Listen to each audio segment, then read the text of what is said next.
Bizni nima martabamiz payg'ambardan ham oshib ketgan. O'sha sahobalarning yurgan yo'lini changiga hech kim o'xshamaydi. Dunyoni kim xohlasa, talab qilsa, men nikohimdan qo'yaveraman. Hozir ba'zi bir boylarning gapini eshityapmiz, yangi boy bo'lganlarning gapini eshityapmiz. Birodar, masjidga kelmayapsiz ekan, jamoatga chiqmayapsiz desa, biz jamoatga chiqqan odamlar bizdan pul so'raydi, o'shaning uchun chiqmayapman deydi. Biz nima qildik bugungi kunda? Millatga nima qildik? Dinga nima xizmat qildik? Xalqimizga nima xizmat qildik? Nima uchun maqtanamiz?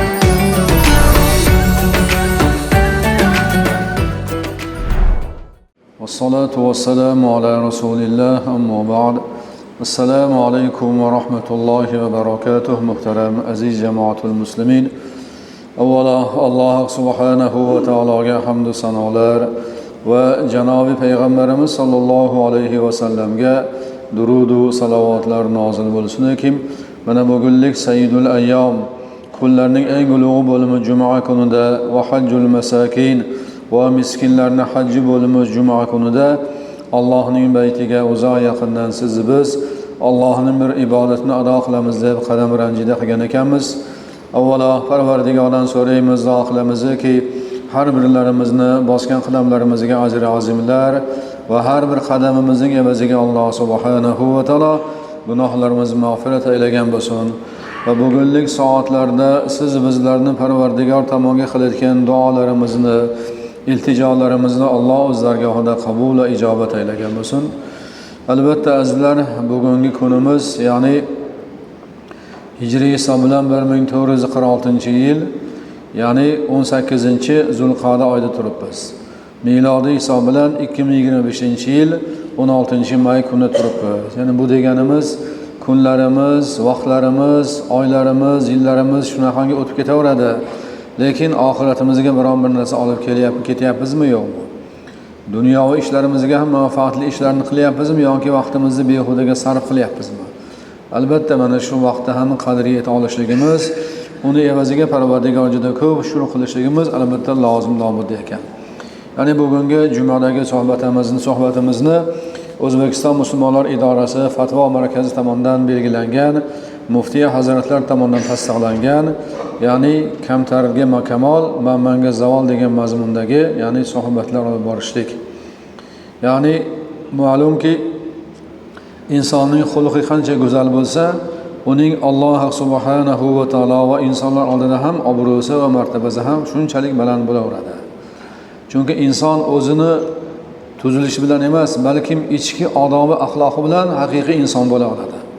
Shuni evaziga haqiqiy tavozulik bo'lsa, kamtar inson bo'lsa, demak Allohning oldida ham, odamlarning oldida ham obro'si, martabasi oliy bo'laveradi.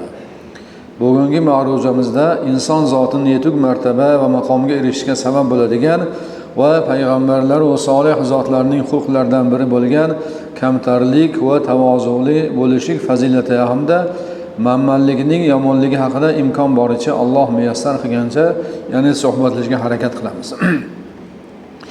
Kamtarlik va tavozuga Ibn Ato rahmatullohi alayhi shunday ta'rif berganlar.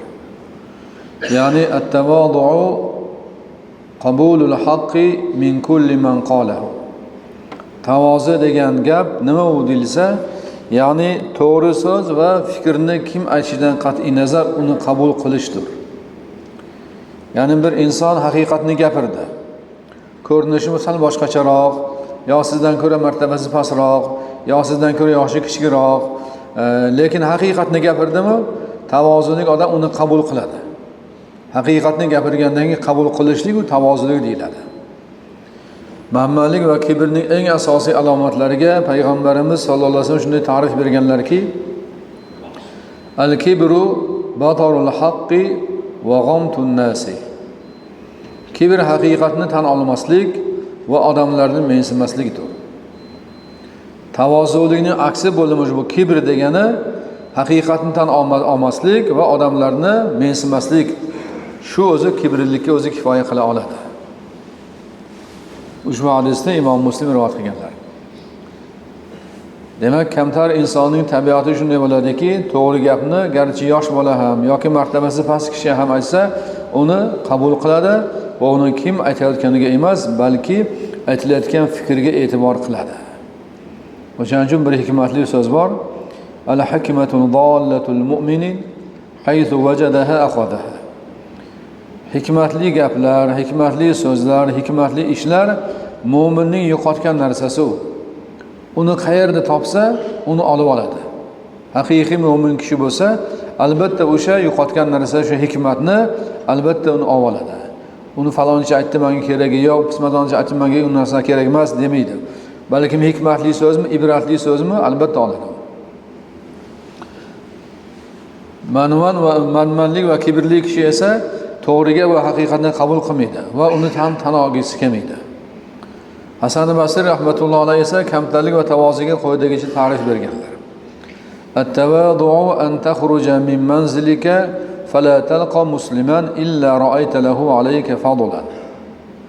Tavozu degani manzilingizdan chiqib kimga yo'liqishdan qat'iy nazar, yo'liqishligingizdan qat'iy nazar, uni o'zingizdan ustun deb bilishingizdir deganlar. Uyingizdan chiqasizmi, masjiddan chiqasizmi, ishxonangizdan chiqasizmi, ro'baro kelgan odamingizni go'yoki undan sizdan ko'ra u ustunligini biling. Ya'ni mendan ko'ra ko'proq ibodat qilgan, mendan ko'ra gunohi kamroq, mendan ko'ra Allohga martabasi yaqinroq degan gumonda bo'ling. Ana shuni haqiqiy tavozullik deyiladi. O'shaning uchun bir xalqimizda bir dono gaplar borki, ya'ni o'zingni er bilsang, o'zgani sher bilgin deydi. Bu o'sha ta'riflarga, o'sha tavozuga siz biz millatimiz ta'rif berganki, o'zingni er bilsang, o'zgani sher bilgin. Haqiqatda ham kamtar insonlarni hamma yaxshi ko'radi va uni maqtab obro'sini oshirishga harakat qiladi. Ammo kishi kibrli va maqtanchoq bo'lsa, boshqalar uni so'ymaydi. Obro'sini tushirish va kamchiliklarni topishga harakat qiladi. Shuning uchun ham dinimiz bizni doimo kamtar bo'lishga chaqiradi. Jumladan Alloh o'zining kalomida yana Sa'dbillah va ibadur rohmanillazina yamshuna al-ardi hauna degan oyat karimasida Rahmonning eng suyukli bandalari yerda yurayotgan vaqtlarda kamtarona yuradilar. Ular kibr bilan, manmanlik bilan yurmaydilar. Balkim imkon boricha yerda, ya'ni kamtarlik bilan, o'zlarining tavozulari bilan, odob axloq bilan yurishadi. Chunki hammamiz Allohning bandasimiz. Albatta Allohning huzuriga borguvchimiz. Kim kimdan ustunligini Alloh tayinlab beradi. Biz o'zimizcha undan manzurman, bunisidan manzurman deya olmaymiz. Deyveramiz, lekin qandayligini Allohning o'zi biladi. O'shaning uchun boshqa oyatlarda ham Alloh o'zining kalomida Estağfirullah ya ayyuhallazina amanu la yasra qawmun min qawmin asa yakuna degan oyati bor. Shu oyatlarda bayon qilinadiki, ey iymon keltirganlar, ya'ni bir qavmni ikkinchi bir qavm masxara qilmasin. Shoyatki shu masxara qilguvchi, masxara qilingan qavmdan ko'ra martabasi past bo'lishligi mumkin. Buni hech kim bilmaydi. Buni Allohning o'zi biladi. Bizning martabamizni belgilash bu Allohning hukmi bu. Bizning hukmimiz biz o'zimizga baho bermasligimiz kerak. Biz faqat bandamizmi, bandaligini ado qilishligimiz kerak. Shuni ham ta'kidlash lozimki, davlatimiz rahbari, prezidentimiz mana Shavkat Mirziyoyev joriy yilda, shu yilning 5-mart kuni bo'lib o'tgan o'sha korrupsiyaga qarshi kurashlik milliy dasturida alohida o'sha kengashda alohida ta'kidlagan bir gapni gapirganlar. Ya'ni ortiqcha bir hashamat, dabdabani keskin tanqid qilib, ba'zilar kamtarona turmush tarzi bilan barchaga namuna bo'lishlik o'rniga o'zining hashamatli hayotini boshqalarga ko'z qilib maqtanish bilan ovora bo'layotganlarni tanqid qilib o'tdi. Haqiqatan ham shunday. Bugungi kunda shunaqa bo'lyapti-da. Kamtarona hayotni emas, go'yoki hashamatli, dabdabali hayotni ko'z qilib bir-birimizga ko'rsatyapmiz. Undagi mayli. Chiroyli hayot kechirsin, chiroyli uyda yashasin, chiroyli kiyimlar kiysin, eng oxirgi yuksakdagi mashinalar minsin, lekin manmanlik qilmasin. shu narsasiga suyanib qolmasin. Bilsinki buni Alloh berdi degan aqidani oldinga sursin. Bu narsalar menga Alloh beryapti va unga ko'proq shukr qilishligim kerak degan ibodatni ko'paytirishlik kerak. Demak, Alloh subhanahu va taoloning suyukli bandasi bo'lish sharafiga erishgan inson yer yuzida doimo kamtarlik, soddalik va muloyimlik hayot kechiradi. Unda takabburlik, manmanlik, turli soxta ko'rinishlarning asari ham bo'lmaydi. Shu bilan birga ya'ni bo'shashlik, irodasizlik, o'zini pastga urish ham bo'lmaydi. Haqiqiy Allohni suygan bandasi ya'ni hayotda kamtarona hayot kechiradi. Hamma bilan bir xil muomalada bo'ladi. Rahmonning ya'ni Parvardigorning eng suyukli bandasi bo'lmoq. Janobi payg'ambarimiz sollallohu alayhi vasallamning yurishlari buning tatbiqidir. Ya'ni buning asosiy ya'ni bir misoliki Hazrati Ali shunday deganlar. Payg'ambarimiz sollallohu alayhi vasallam xuddi tepalikdan tushib kelayotgan odamdek yurar edilar. Tepalikdan pastga qarab tushayotgan odam sal kallasini egib yerga qarab yuradi-da, yiqilib qolmaslik uchun. Go'yoki Janobi payg'ambarimiz sollallohu alayhi vasallam oddiy tekis yo'llardan xuddi mana shunga o'xshab yurarlarki, ya'ni tavozu bilan, odam bilan yurishardi. Suyukli payg'ambarimiz sollallohu alayhi vasallam ko'plab hadis muboraklarida biz ummatni doimo kamtar bo'lishimizga chaqirib shunday deganlar, da'vat qilganlar. Innalloha awha ilayya an tawada'u hatta la yafkharu ahadun ala ahadin va la yabghi ahadun ala ahadin. Ya'ni Alloh subhanahu va taolo menga tavozi bo'linglar, tavozuli bo'linglar. Hatto bir kishi boshqasi ustidan faxrlanmasin va bir kishi ikkinchi kishiga zulm qilmasin deb vahiy yubordi dedilar. Ya'ni tavozulikka da'vat qilyaptilar. Odob, axloqga da'vat qilyaptilar. Din o'zi odobdan, axloqdan iborat. Insoniyatni, ya'ni haqiqiy inson bo'lishga shu din da'vat qiladi. Shu dinning da'vati asosiysi, ya'ni odobga, axloqqa, tavozulikka chaqiryapti, da'vat qilyapti. Yana boshqa muborak hadislarda shunday marhamat qilganlarki, ma naqasat sadaqatun min malin va ma zadallohu abdan bi'afwin illa izzan va ma tawada'a ahadun lillahi illa rafa'ahu Alloh tabarak va taala. Xayr ihson qilishlik bilan, sadaqa qilishlik bilan mol hargiz ozaymaydi. Siz ihsonni qilaversangiz, Alloh molingizni kamaytirib qo'ymaydi. Balkim boshqa tomondan barakot berib qo'yadi, deyaptilar.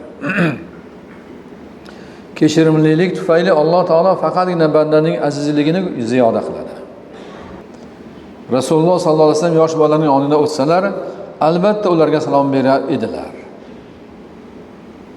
Biz salom beryapmizmi? Biz ulardan salom kutyapmiz. Bizni nima martabamiz payg'ambardan ham oshib ketganmi? Payg'ambar bo'la turib, Allohning eng suyukli bandasi bo'la turib, o'zlaridan yosh bolalarga, go'daylarga salom beryaptilar. Asli ular salom berishsa ham u kishiga alik nima deydi, ularda salomiy ham nimasi balog'at yetmagan ular. Lekin shunday bo'lsa ham janobimiz payg'ambarimiz sollallohu alayhi vasallam ularga salom berardilar. Kamoli tavozuylardan, kamtarliklardan salom berardilar. U meni hurmat qilsin, u meni payg'ambarligim bilsin degan mazmunda emas. Ibrat tariqasida. Haqiqiy Xudo uchun kamtarlik qilishardi o'sha yerda.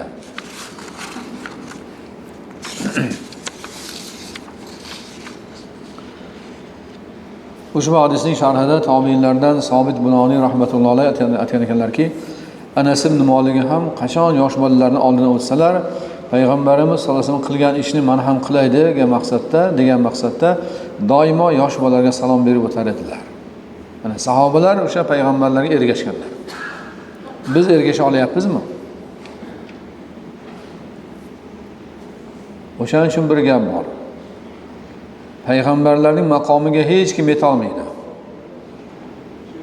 Sahobalar ham yeta olmaydi. Har qancha vali bo'lsa ham yeta olmaydi. Sahobalarning darajasiga boshqa odamlar yeta olmaydi. Chunki ular o'zlarining hayotlarida bor burlarini, hattoki jonlarini ham Rasulullohga o'sha Xudo uchun fido qilganlar. Va Rasulullohning har bir qilgan ishlarini o'zlarining hayotlariga tatbiq qila olganlar. o'sha sahobalarni yurgan yo'lini changiga hech kim o'xshamaydi. Faqatgina harakat qilishlik kerak, o'shalarday bo'lishlikka. Bo'lolmasak ham shu bo'lishlikka harakat qilishligimiz kerak. Chunki bu siz bizda dunyomizda, oxiratimizda obod bo'lishiga sabab bo'ladi. Yana boshqa hadislarda marhamat qilganlarki, ya'ni afshush salomni yoyinglar deganlar. Taniganingiz bormi, tanimagan kishingiz bormi, albatta salomni yoyinglar, ko'paytiringlar deganlar. Bu salomning sababidan insoniyatning bir-biriga mehr muhabbati oshadi. Tasavvur qiling, bir joyga bordingiz. Katta bir jamoat turibdi. Assalomu alaykum va rahmatulloh deb kirsangiz-u, hech kim salomingizga alik bermasa, shu odamlar hammasini qanday qalbingizda bir yomon ko'rgingiz kelib qoladi-da. Agar shularning orasidan bir kishi turib, va alaykumussalom va rahmatullohi va barakatuh birodar keling desa, ko'nglingiz ancha yoziladi. Xursand bo'lasiz-da o'z-o'zingizdan. Bu insonning tabiati shunaqa bu. Salom bersangiz alik olmasa, qalbingizda qandaydir g'ashlik paydo bo'ladi. Salom bersangiz ular alik olsa chiroyli qilib, keling deb qo'ysa orqasidan boshqacha bir xursand bo'lasiz-da bu. Ichingizdan xursand bo'lasiz, o'zingiz bilmagan holatda xursand bo'lasiz. Demak, bu salom mu'minlar bir-biriga muhabbatni paydo qiladi. Ana darhaqiqat yosh bolalarga yoki martabasi o'zidan past kishilarga yo'liqqanda birinchi salom berish bu kamtarligining belgisidan bo'ladi. Bu borada payg'ambarimiz sollallohu alayhi vasallam o zotlar keyingilar ham bizga namuna bo'lganlar. O'z navbatida biz ham ularga ergashishimiz albatta lozim bo'ladi. Ba'zilarda bu borada noto'g'ri tushuncha bor. Ya'ni biz birinchi salom berishni o'ziga ep ko'rmay, ro'parasidagi kishini salom berishni kutadi. Bu noto'g'ri odat bu. Bu yaxshilik olib kelmaydi bu. Bu manmanlikning namunasi bu. Ro'parangizda kishi kim bo'lishidan qat'iy nazar siz birinchi salom bersangiz, payg'ambarimiz sollallohu alayhi vasallam qilgan ishni qilgan bo'lasiz. Kamtarlik fazilati sizda topiladi va birinchi salom bergan kishiga va'da qilingan ajr mukofotni qo'lga kiritasiz. Ming afsuski, hozirgi kunda ba'zi bir yoshlar ham yoshi kattalar oldiga o'tib ketib, ularga ham salom bermaydi. Bu juda achinarli holatlar bu. Payg'ambarimiz sollallohu alayhi vasallam shunchalik kamtar edilarki, liboslarni o'zlari yemab, jonivorlarni ustida o'zlarini sog'ardilar. Oysha onamiz radhiyallohu anha shunday rivoyat qilganlarki, payg'ambarimiz sollallohu alayhi vasallam ko'ylaklarini yamar edilar. Oyoq kiyimlarini tikar edilar. Er kishi uyda qiladigan barcha ishlarni bajarar edilar deganlar. Ya'ni payg'ambarimiz sollallohu alayhi vasallam uylarida men payg'ambarman demas edilar. Balkim ro'zg'orda erkak kishi nima ish qiladigan bo'lsa qilardilar hammasini. O'sha ayollarga yordam berardilar, ro'zg'orga, oilaga yordam berardilar. O'sha ro'zg'orning dunyoviy ishlariga. O'sha suv sog'ilishlik bormidi, ko'ylak yamashlik bormidi, oyoq kiyimni tikishlik bormidi, nimaki bo'lsa albatta qilardilar. Men erman san qilasan demasdilar. Chunki janobi payg'ambarimiz sollallohu alayhi vasallam ayollari hammalari Rasulullohdan xursand, rozi bo'lganlarda. Qaysi bir vaqtlarda bir voqea bo'lgan, ular shu Rasulullohdan qandaydir dunyoga o'xshagan narsa talab qilganlarida Rasululloh aytganlar: "Dunyoni kim xohlasa, talab qilsa, men nikohimdan qo'yaveraman. Kim meni tanlasa, nikohimni turaveradi" deganlarda, hamma ayollar nikoh turishni xohlagan. Chunki u zot boshqacha edilar-da. Oiladagi munosabatlari ham boshqacha edi va odamlar bilan muomalalari ham boshqacha edi. O'shaning uchun hech qaysi ayollari norozi bo'lmaganlar. Ibn Abbos radhiyallohu anhu aytadilarki, payg'ambarimiz sollallohu alayhi vasallam tahorat olishda suv quyib turish va sadaqa berish ishlarini hech kimga buyurmasdilar. Faqat o'zlari bajarar edilar. Tahoratni o'zlari qilardilar, biroq odamni o'shatib men suv quyib ber demasdilar. Sadaqa qilinglar kelsa o'zlari qilardilar. Men falonchiga berib qo'y demasdilar-da bu. Bu manmanlik bu. Sadaqatni o'zingiz qiling, zakotingizni o'zingiz bering, ehsoningizni o'zingiz qiling. Qo'lingiz bilan bering. Nima sababdan? Bu ham kamtarlik bir alomati bu. Ana payg'ambarimiz tahoratni o'zlari qilardi, birovga suv quydirmasdilar, va o'zlari ehsonlarni o'zlari qilardilar. Xurmo berarlarmi, go'sht tarqatarlarmi, boshqa narsa hammasi o'zlari muborak qo'llaridan berib kelishardi. Lekin sahobalarim bor edi, men undan tashlab kelib berib kel desam, berib kelaveradilar. Lekin Rasululloh sollallohu alayhi vasallam siz bizga o'rnak tariqasida ibrat olsin bu ummatim deb o'zlari ehsonni o'zlari qo'llaridan berib kelishardi. Bizda ozgina pulimiz ko'paysa, ichimizga aytib, "Men falonchiga berib qo'y" deymiz. Hozir ba'zi bir boylarning gapini eshityapmiz, yangi boy bo'lganlarning gapini eshityapmiz. Birodar, masjidga kelmayapsiz ekan, jamoatga chiqmayapsiz desa, biz jamoatga chiqqan odamlar bizdan pul so'raydi, o'shaning uchun chiqmayapman deydi. Jamoatga chiqavering, odamlar 5 ta so'rar, 10 ta so'rar, 5-6 kun so'rar, 5-6 oy so'rar. Undan keyin it ham so'ramaydigan bo'ladi sizdan.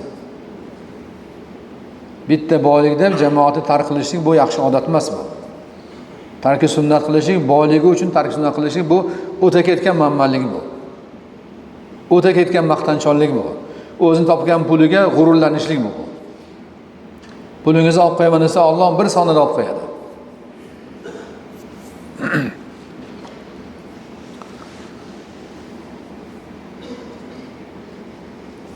Albatta payg'ambarimiz sollallohu alayhi vasallam mehmonga chaqirgan qulning ham, hurning ham chaqirig'ini birdek qabul qiladilar. Bir qul odam bor masalanga, "Ya Rasululloh, ehsonim bor, yo bir maslahatim bor, uyimga o'ting" desalar, albatta o'tishardi.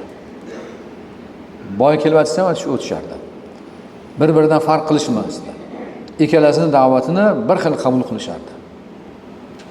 Bizda endi bir odat borki, bir kambag'al oldinroq aytgan bo'lsa, undan keyin bir boy kelsa, o'sha kambag'alning ehsonini sekin-sekin orqaga so'ramay olsam, o'sha bormay qo'yib boyga ketaveramizda. Bizda shunaqa takabburlik bor, manmanlik bor bizda. O'zi aslida birinchi aytgan joyga borish kerak. Bu kim bo'lishidan qat'iy nazar. Boymi, kambag'almi, ishchimi, oddiy dehqonmi, boshqami, albatta kim aytgan bo'lsa, birinchi o'shanga borish kerak. Ana demak, payg'ambarimiz sollallohu alayhi vasallam qul chaqirsa ham, hur chaqirsa ham bemalol hammasiga bir xil qabul qilib borishaverardi.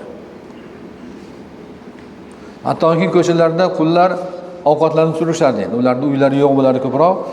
Rasulullohni chaqirishardi. "Ya Rasululloh, keling biz bilan taomlanishlar." Xo'p deb borib birgalashib taomlashardilar. Biz mabodo agar bir choyxonaga borsak-ku, bizdan ko'rsa yupinroq kiyingan odamni ko'rsak, oldiga borgimiz kelmaydi. Bu haqiqat, bu tan olishimiz kerak bu narsani. Lekin payg'ambarimiz sollallohu alayhi vasallam payg'ambar bo'la turib, Allohning eng suyukli bandasi bo'lib turib, qullar chaqirsa ham birga bir ovqatlanishardi. Yo'nki choyxonaga borsak, endi so'rlar bor, boshqalar bor, xonalar bor, ko'zimiz tushadi, ba'ziga unday dasturxon qarab turib, past narsa qo'yibdi deymiz, demasizmi? U bechora o'zini topganda olib kelgan uni ham. Gap beryaptimi yo harfini qilishyaptimi boshqami, o'zini holatidan kelib chiqqan holatda dasturxon tuzagan. Biz ham bunga pista odam qo'ymabdi deb uni mazammat qilib ketamizda. Yomon nazar bilan o'tib ketamiz. Bu hammamizda bor narsa. Buni tan olishimiz kerak. Mana shu siz bizni kibrli ekanligimizni bir nishonasi bu.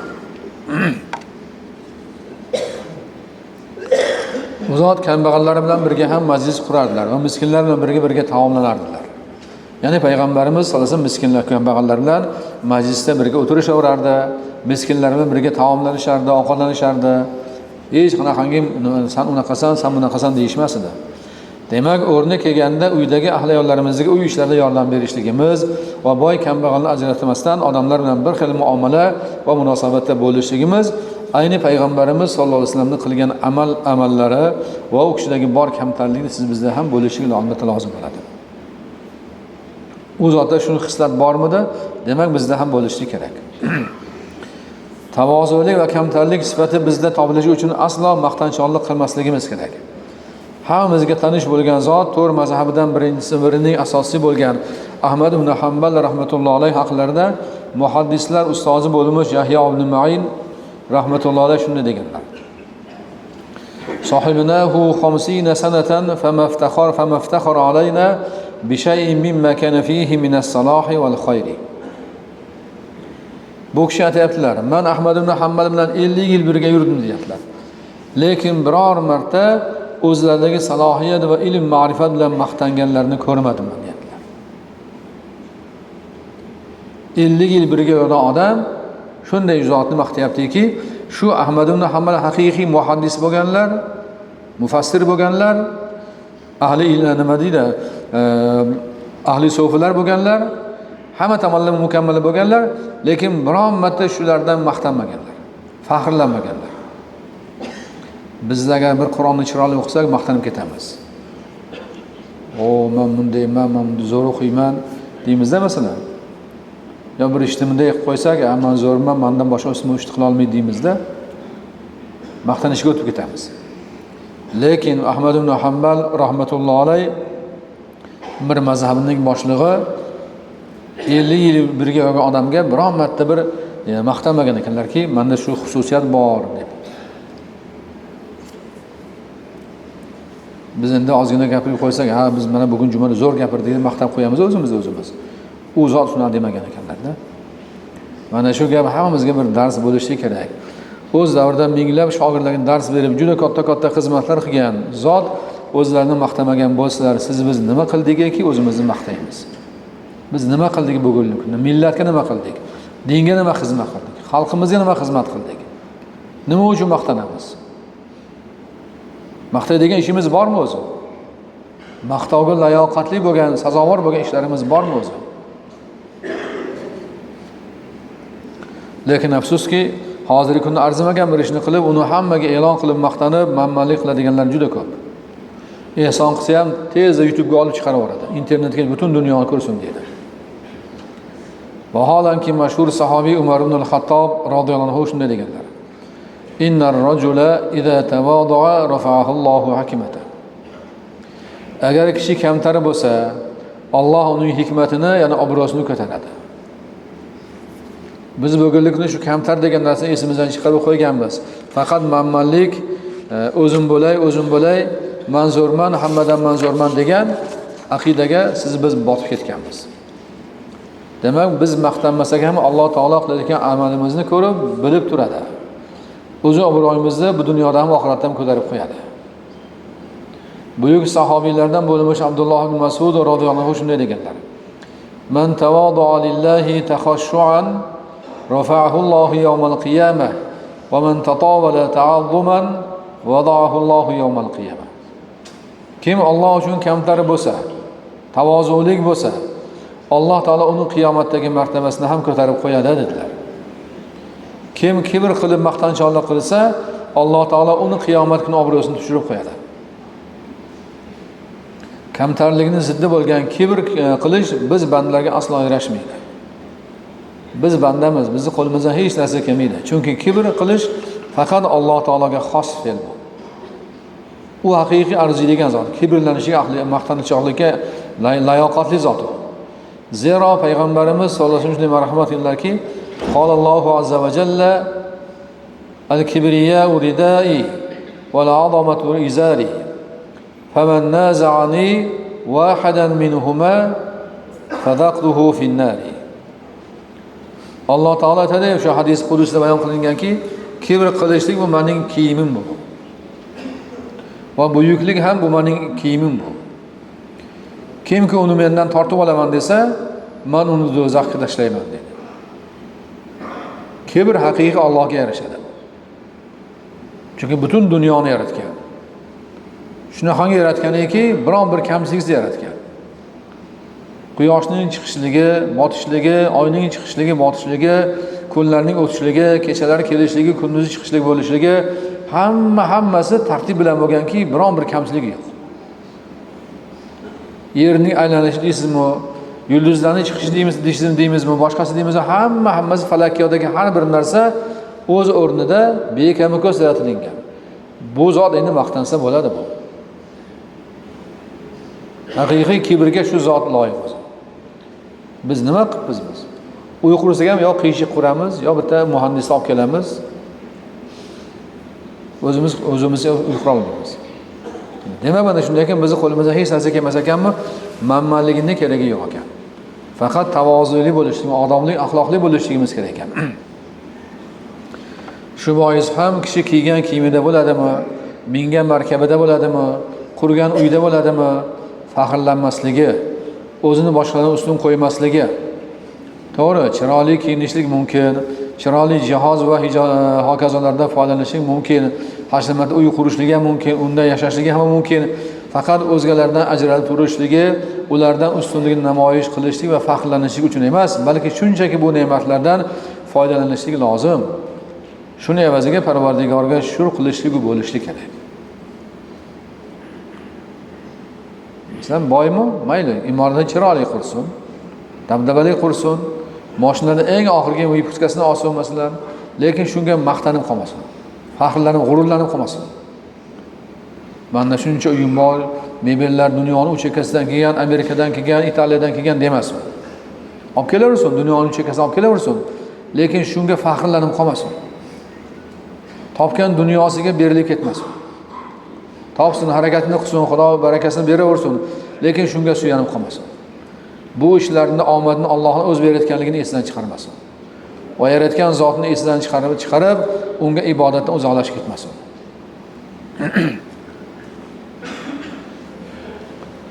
Imom Shofiy rahmatulloh aytganlarki, odamlarning eng qadri balandi o'zini qadrli deb bilmaydigan kishidir. Insoniyatning qadri balandi kim desa, o'zini qadrini boshqalardan ustun sanamagan odam qadrli odam bo'ladi. Odamlarning eng fazli kattasi o'zini fazilatli deb bilmaydigan kishidir. Fazil jihatdan eng yaxshi odam kim deyilsa, o'zini boshqalardan fazliman demasa. O'z bahoyingga ko'tarma. O'z bahoyingni ko'tarma. Aks holda Alloh seni haqiqiy qiymatingga qaytarib qo'yadi. Qara, kim shift uchun boshini egsa, shift unga soya va pana beradi. Kim boshini egmay kirsa, shift uning boshini yorib qo'yadi. Oldingi davrlarda eshiklar pastak-pastak bo'lgan. Ya'ni kirayotgan tavozu bilan kirsin degan mazmunda-da. O'shani aytadilarki, agar qaragin niyatlar. Eshikka borib shunday egilib kirsan, to'g'ri kirib ketaversan. Uyda masalan saqlanasan, rohatlanasan, lekin kibr bilan kirsang, boshingni ko'tarib kirsan, o'sha darvozaga urilasanda boshingni yorib qo'yadi. Bosh yorilgandan keyin dam olishingiz sizga foyda bermaydi. Malik ibn Dinor rahmatulloh aytgan ekanlarki, toki chin mo'minlardan bo'lishing uchun uch narsadan tiyib to'xtalib turgan. Kibrni tavozulik bilan, ochko'zlikni qanoat bilan, hasadni esa samimiylik bilan yo'qotgan degan. Ya'ni kibr qilmasdan tavozuligi bo'lgan, ochko'z bo'lmasdan qanoatli bo'lgan va hasad qilmasdan samimiylik bildirgan. Birovga Xudo ne'mat beryaptimi, shu ne'matni Alloh shunga beribdi, Alloh ziyoda qilsin, shularga o'xshab bizga ham bersin deb samimiylik bildiring. Hasad qilmang. Nimaga unga beradi, menga bermaydi demang. Bu beruvchi Allohning o'zi. Kimga nima kerakligini Alloh siz bizdan ko'ra yaxshiroq bilguvchi. O'shaning uchun kimgadir undayroq, kimgadir undayroq beradi. Lekin biz hasad qilmasligimiz kerak ekan. Ana shu hasadni samimiylik bilan yo'qotishimiz kerak. Ana shundagina haqiqiy mo'min komillardan bo'lamiz. Bir guruh odamlar Salmon Farisiy radhiyallohu huzurlariga kelib, u kishini maqtagan ekanlar. Siz undaysiz, siz bundaysiz, siz zo'rsiz, unaqasi bunaqa deganda u kishi aytgan ekanlar. Men asli bir tomchi suvdan yaralganman. Oxiri jasadga aylanaman. Tavozu qiladigan bo'lsam, bundan ham pastroqdaman. Mening qiymatim qilgan amallarimdadir. Agar savobim ko'p bo'lsa, yaxshi insonman. Tarozida gunohlarim og'ir kelsa, mendan bechorasi yo'q. Bu kishi sahobiy bo'lganlar, odamlar maqtagan ekanlar bu kishini. Bu kishi shunday javob bergan ekanlar. Aslida men bir tomchi suvdan bino bo'lganman. Amallarim chiroyli bo'lsa, savobim ko'p bo'lsa, yaxshi insonman. Lekin qiyomatda tarozini gunohlar bosib ketsa, mendan bechorasi yo'q degan ekan. Biz ham bugunlik kunda shu narsadan o'zimizga bir ibrat olishligimiz kerak. Salgina bo'lsa ham tavozuli bo'lishligimiz kerak. Chunki biz boradigan joyimizda Allohning huzuriga boramiz. Albatta o'lim kelishligi bor, dunyo tugashligi bor, oxirat boshlanishligi bormi? Demak, shunga yarasha harakat qilmoqligimiz albatta lozim bo'ladi. Albatta azizlar, suhbatimizni shu yerda inshaalloh to'xtatamiz. Kelar jumada davom etkazamiz. Jamoatimizda ko'p duo talablari bor.